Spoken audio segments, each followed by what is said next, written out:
469쪽이고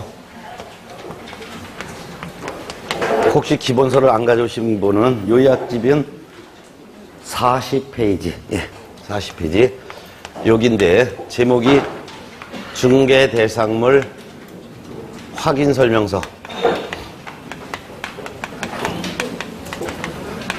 작성 방법입니다. 마이크 나오는 거 맞지요? 잘 안 들리나요? 들려요? 예. 확인설명서 작성 방법 두 문제가 출제가 되는 부분입니다. 오늘 공부하는 부분에선 6문제가 출제가 되니까 그 중에서 중개대상물 확인설명서 작성 방법에서 두 문제가 나와요. 그럼 이 중개대상물 확인설명서라는 게 뭐고 누가 언제 작성하느냐. 중개대상물 확인설명서는 매수인 임차인에게 부동산에 대해서 설명한 내용을 서면으로 작성한 거예요. 설명은 구두로 설명하죠. 누가 설명합니까? 설명의 의무자는 누구예요? 개업 공인중개사가 설명해야 될 의무자예요. 개공이 설명을 해야 될 의무를 부담하는데 다만 개공 대신 누가 설명할 수도 있어요? 그렇죠. 소공이 설명할 수도 있습니다. 근데 설명을 언제 합니까? 설명은 언제 하는 거죠? 중개가 완성되기 전에 하는 거예요. 즉 거래 계약이 성사되기 전에 설명하는 거예요. 설명을 누구한테 설명했습니까? 설명은 누구한테 설명하는 거예요? 매매 거래에서는 매수인에게, 임대차 거래에서는 누구한테? 임차인에게 설명하는 거죠. 자, 설명을 했는데 어떤 설명을 하느냐? 어떤 내용을 설명해야 되냐? 필수적인 설명사항으로 중개대상물의 기본적인 소재지 면적 설명해야죠. 매수인에게 이 부동산은 종류가 건물이다. 건물 중에서도 주택이다. 주택 중에서도 단독주택이다. 아니면 다가구 주택이다. 또는 다세대 주택이다. 또는 연립주택이다. 또는 아파트다. 이렇게 주택도 5가지 주택으로 나눠지죠. 그래서 주택도 종류를. 그 다음에 소재지, 면적 설명해야죠. 토지라면 이 토지의 소재지는 어디 있는데 토지의 지목이 농지다, 임야다 이런 거 설명해야죠. 그 다음에 이제 물건의 상태, 즉 건물을 설명할 때는 이 건물의 내외부 시설 상태가 이렇다. 즉 수도, 전기, 가스, 소방, 난방 등의 시설 상태가 이러이러하고 뿐만 아니라 이 건물의 벽면이나 도배는 어떻다 라는 것도 설명해야죠. 이 부동산의 입지와 환경도 설명해야죠. 입지라는 것은 이 부동산 근처에 도로가 개설되어 있다. 또는 대중교통수단으로서 버스 정류장, 전철역이 몇 분 거리에 있다. 초중고등학교 학교가 몇 분 거리에 있다. 주차장이 있다 없다. 주차할 공간이 있다 없다. 뭐 병원이라든가 관공서가 있다. 이런 것들이 바로 입지 조건이죠. 뿐만 아니라 이 부동산의 환경 조건도 설명해야 될 거예요. 즉 이 부동산에 층간소음이 있다 없다. 아파트 층간소음이 있다 없다. 일조량이 어떻다라는 거. 그래서 입지 조건과 환경 조건을 같이 설명하죠. 권리관계도 설명해야죠. 즉 이 부동산의 소유자는 누군데 가압류가 설정됐다. 예고등기, 즉 예전에는 예고등기가 있었는데 지금 예고등기 없어진 거 알죠? 그래서 예고등기를 대체하는 등기가 나온 게 그게 뭐예요? 가처분 등기. 가처분 등기가 돼 있다. 또는 이 부동산에 저당이 잡혔다. 근저당이 잡혔다. 저당이 잡혔다면 확정된 채권액이 얼마가, 또는 근저당이 설정됐으면 채권 최격이 얼마 설정되어 있는 부동산이다. 이런 거 설명해야 되겠죠? 등기가 안 된 권리도 종종 있죠. 유치권의 부담을 받는 부분이 있다. 유치권자의 공사대금 얼마다. 만일 임야가 매물이라면 분묘기지권의 부담을 받는 분묘는 어떤 거다. 이런 거 설명해야죠.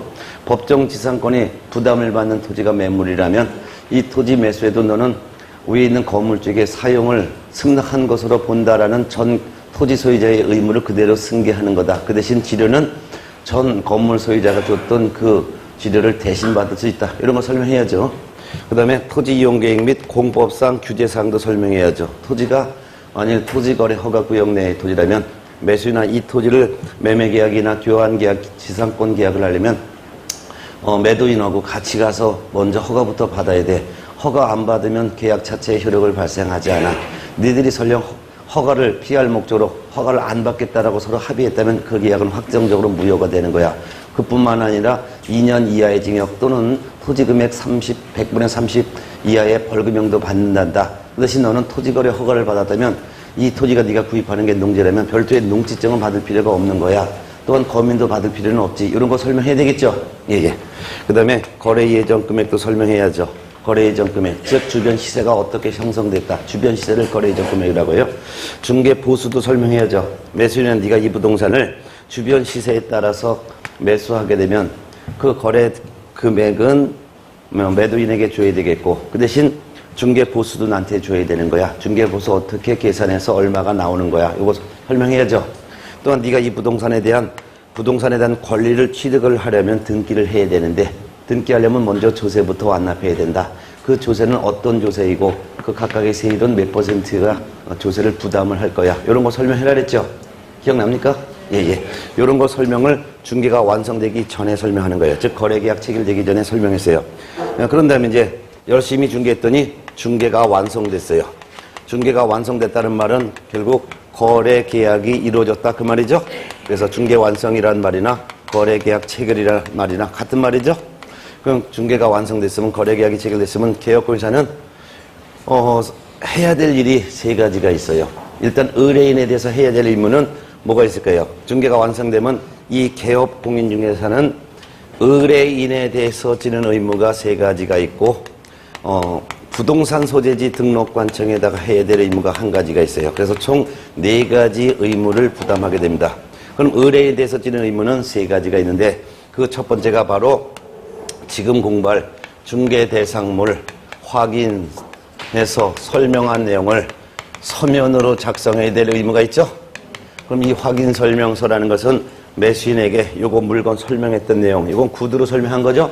구두로 설명한 거 믿고 매수인이 계약을 했는데 나중에 보니 이 설명이 잘못된 설명이어서 매수인이 손해 입었으면 그 입은 손해를 개업공인중개사에게 따져서 보상받아야 될 거 아니에요.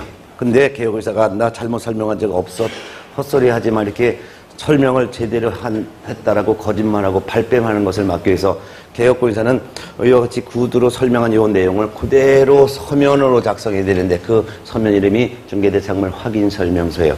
오늘 요거를 할 거고 여기서 두 문제가 나오는 거예요. 자, 그럼 중개대상물 확인설명서는 매수인에게 물건 설명한 내용을 그대로 이제 증거를 남기기 위해서 서면으로 작성한다. 이것이고, 확인설명서를 작성해서 거래 당사자에게 이제 주겠죠. 그런 다음에 두 번째 해야 될 의무가 바로, 거래계약서를 작성하는 거죠. 이 거래계약서는 거래 당사자인 매도인과 매수인이 서로 구두로 이렇게 계약하겠다라고 구두로 합의해서 계약한 내용을 그대로 옮겨 기록하는 그러한 서면이 바로 거래계약서가 돼요. 이 거래계약서는 매매거래면 매매계약서를 말하는 것이고 임대차 거래라면 임대차 계약서를 의미하는 거죠. 이거를 작성해서 거래 당사자에게 교부해야 돼요. 자, 이 거래계약서 작성하는 방법은 또 어떻게 방법이냐? 이런 것들은 작성 방법은 2년에 한 번 정도 출제가 되기 때문에 0.5문제 정도 출제의 비중을 갖고 있어요.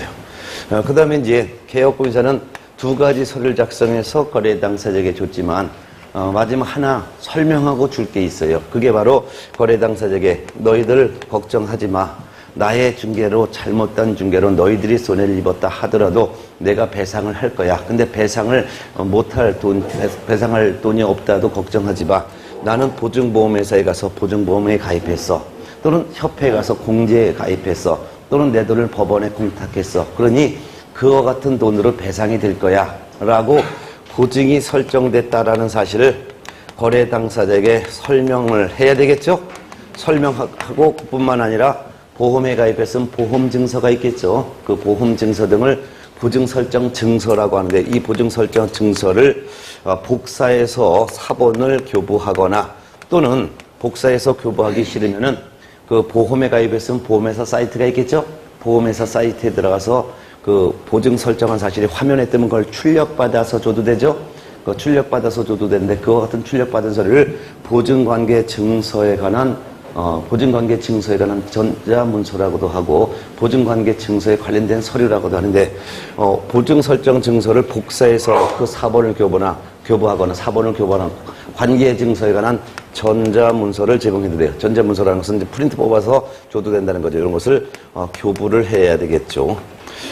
자, 요 같은 것은 세 가지는 중개가 완성됐을 때 의뢰인에게 해줘야 될 개업공인중개사의 의무가 되는 거고, 그 다음에 등록관청에다가 해야 될 의무가 있는데, 이때 등록관청은 부동산 소재지관할 시군구청장이라고 하는 시군구청장에게 해야 될 게 하나 있어요. 공인중개사 법에 규정된 등록관청은 시군구청장은 시군구청장인데, 어떤 시군구청장을 말해요? 공인중개사법에 규정된 등록관청이란 중개사무소가 소재하고 있는 시장이나 군수나 구청장이지만, 부동산 소재지 등록관청이라는 게 있어요. 이거는 바로 어떤 관청을 말하냐면 부동산 거래 신고를 받는 관청이에요.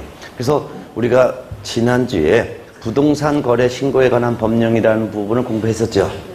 부동산 거래 신고는 이제 토지 건물이나 그 밖에 입주권 분양권에 대한 매매 계약서를 개업공인중개사가 작성 교부했으면 매매 계약이 체결된 날부터 60일 이내에 실제 거래 가격 등에 대해서 신고해야 되고, 이와 같은 신고를 무슨 신고라고 했었나요?